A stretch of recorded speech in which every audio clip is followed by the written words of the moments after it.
Hi viewers, good morning. இன்றைக்கி நான் உங்களுக்கு கருவாட்டு குழம்பு எப்படி செய்கிறதுன்னு காட்ட போகிறேன். அதுக்காக நான் ஒரு 1/4 கிலோ நெத்திலி மீன் கருவாடு வாங்கியிருக்கேன். அதை தலையெல்லாம் கிள்ளிட்டு சுத்தம் செஞ்சு எடுத்துக்கோங்க. தலை போட்டிங்கன்னா மண் மாதிரி இருக்கும், அதனால் தலையை கிள்ளிடுங்க. கருவாட்டை சுத்தம் பண்ணுறதுக்கு கொஞ்சம் சுடுதண்ணி வச்சுருக்கேன். அந்த சுடுதண்ணி லேசாக கொதித்ததுக்கப்புறம் நம்ம அதுக்குள்ளே கருவாட்டை போட்டு ஒரு 5 நிமிஷம் கழித்து இந்த மாதிரி பெரட்டி வடித்து எடுத்து வச்சுக்கோங்க. அப்போ தான் அந்த கருவாட்டில் இருக்கிற மண்ணெல்லாம் கீழே தங்கிடும். கருவாடு இப்போ சுத்தம் செஞ்சு எடுத்து வச்சுட்டேன். அடுத்து எலுமிச்சம்பழ அளவுக்கு புளி எடுத்து லைட்டாக அதுலேயும் சுடுதண்ணி ஊற்றி கொஞ்சம் நேரம் ஊற விட்டுருங்க. சின்ன வெங்காயத்தை ஒரு 1/4 கிலோ அளவு பொடியாக நறுக்கிக்கோங்க. ஒரு 10 பல் பூண்டு, நல்லா பழுத்த தக்காளி 2 எடுத்து துண்டு துண்டாக நறுக்கிக்கோங்க. சிறிதளவு கொத்தமல்லி தழை, சிறிதளவு கருவேப்பிலை.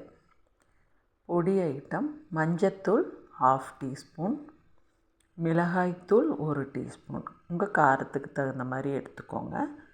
மல்லித்தூள் 1/2 டீஸ்பூன், குழம்பு மிளகாய்த்தூள் 1/2 டீஸ்பூன். தாளிக்கிறதுக்கு கொஞ்சோண்டு வெந்தயம், கொஞ்சோண்டு கடுகு. இந்த குழம்புக்கு தேவையான அளவு உப்பு. ஒரு வடைச்சட்டி எடுத்து அடுப்பில் வச்சுட்டு எண்ணெய் ஊற்றி எண்ணெய் காஞ்சதுக்கப்புறம் நம்ம கடுகு போட்டு பொரிய விடுங்க. கடுகு பொரியிறப்பவே ஒரு 4 வெந்தயத்தை அது கூட சேர்த்திக்கோங்க. வாசம் நல்லாயிருக்கும். அதுவும் பொரிஞ்சதுக்கப்புறம் நம்ம எடுத்து வச்சுருக்கிற கருவேப்பிலை, பூண்டையும் சேர்த்து எண்ணெயில் ஒரு நிமிஷம் வதக்கிக்கோங்க. பூண்டு கொஞ்சம் வதங்கினதுக்கப்புறம் பொடியாக நறுக்கி வச்சுருக்கிற சின்ன வெங்காயத்தையும் அதில் சேர்த்துட்டு பொன்னிறமாக வதக்கிக்கோங்க. கருவாட்டு குழம்பெல்லாம் சூடாக சாதத்தோடு சாப்பிடையில் சூப்பராக இருக்கும். வெங்காயம் பொன்னிறமாக வதங்கிடுச்சு. தக்காளியை சேர்த்துக்கோங்க.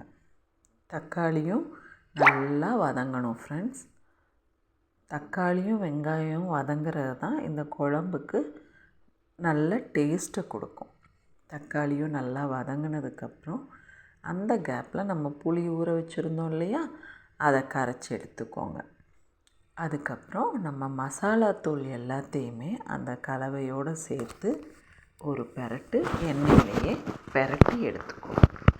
பெரட்டிட்டு நம்ம புளி கரைச்சி வச்சுருக்கோம் இல்லையா, அந்த புளி தண்ணியை அந்த மசாலா கூட சேர்த்து நம்மளுக்கு தேவையான அளவு, ரொம்ப கெட்டியாக வேணுமா தண்ணியாக வேணுமா அதுக்கு தகுந்த மாதிரி நீங்கள் தண்ணியை ஊற்றி நல்லா குழம்ப கொதிக்க விடுங்க.